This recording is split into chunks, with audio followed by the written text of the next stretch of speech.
Hi friends. तो हम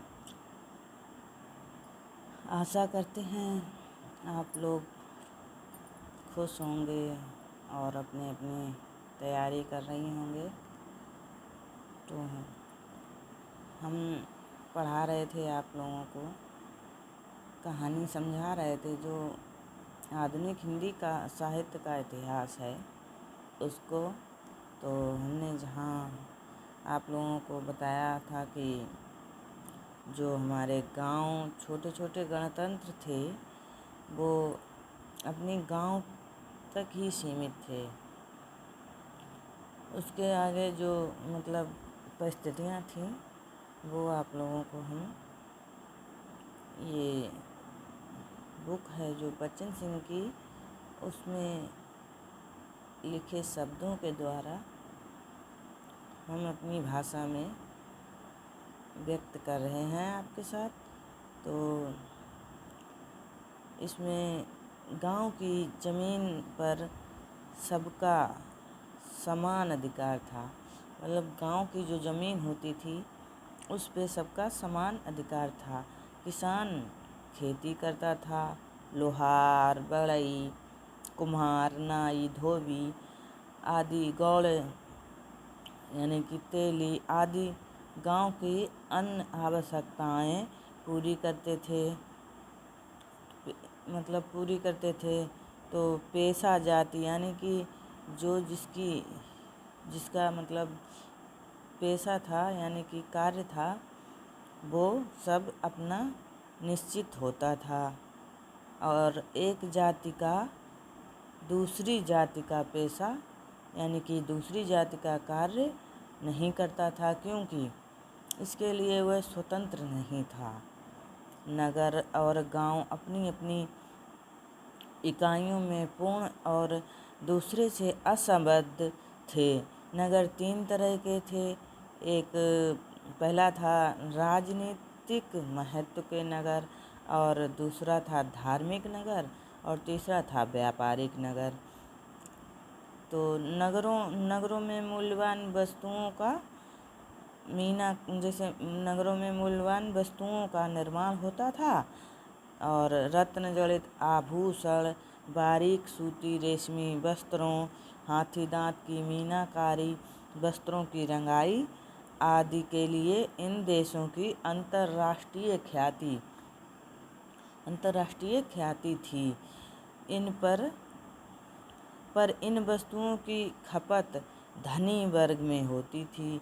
यानी कि जो हमारे धनी वर्ग मतलब जो हमारे रईस लोग, पैसा वाले, उनमें ही इन चीज़ों की खपत होती थी। गरीब इन चीज़ों को यूज नहीं कर पाते थे। तो विशेष रूप से इनमें राजाओं, महाराजाओं, सामंतों, श्रेष्ठियों आदि में नगरों का उद्योग सामान्य वस्तुओं का निर्माण नहीं करता था। गांव का घरेलू उद्योग अलग था और नगरों का अलग था। दोनों की अलग अलग इकाइयाँ थीं।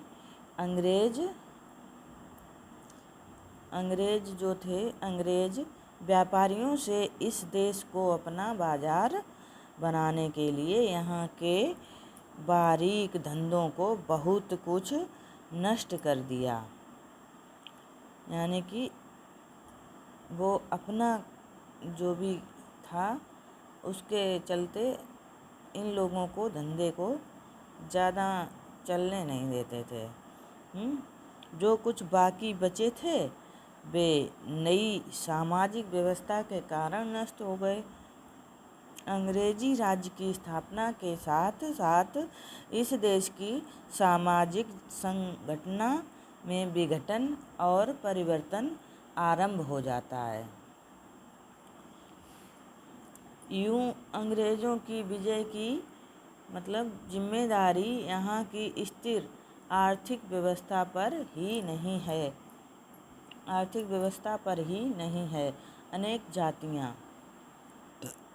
अनेक जातियाँ उपजातियों में विभक्त देश में पारंपरिक एकता का सर्वथा अभाव रहा। विदेशी मुसलमानों की विजय का कारण भी यही था और अंग्रेज़ों की विजय का भी, मतलब जो विदेशी मुसलमानों की, मतलब विदेशी मुसलमान थे, उनका भी यही कारण था और अंग्रेज़ों की विजय का भी यही कारण था। क्या? जो अनेक जातियां उपजातियों में विभक्त देश में पारंपरिक एकता का सर्वथा अभाव रहा। यानी कि अपने देश में जो पारंपरिक एकता नहीं रहती थी, तो उसी में इन लोगों ने क्या किया, आज भी जब एक सीमा तक देश का आधुनिकीकरण हो जा गया है तो जाति के आधार पर चुनाव जीते जाते हैं।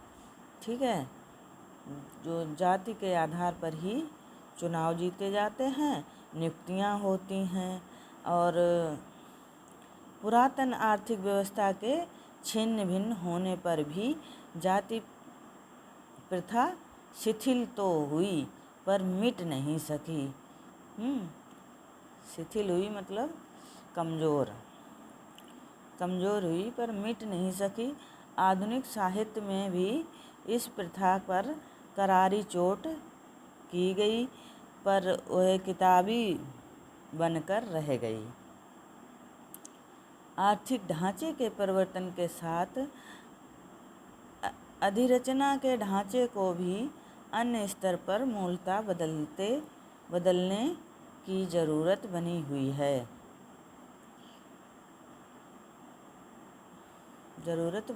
है।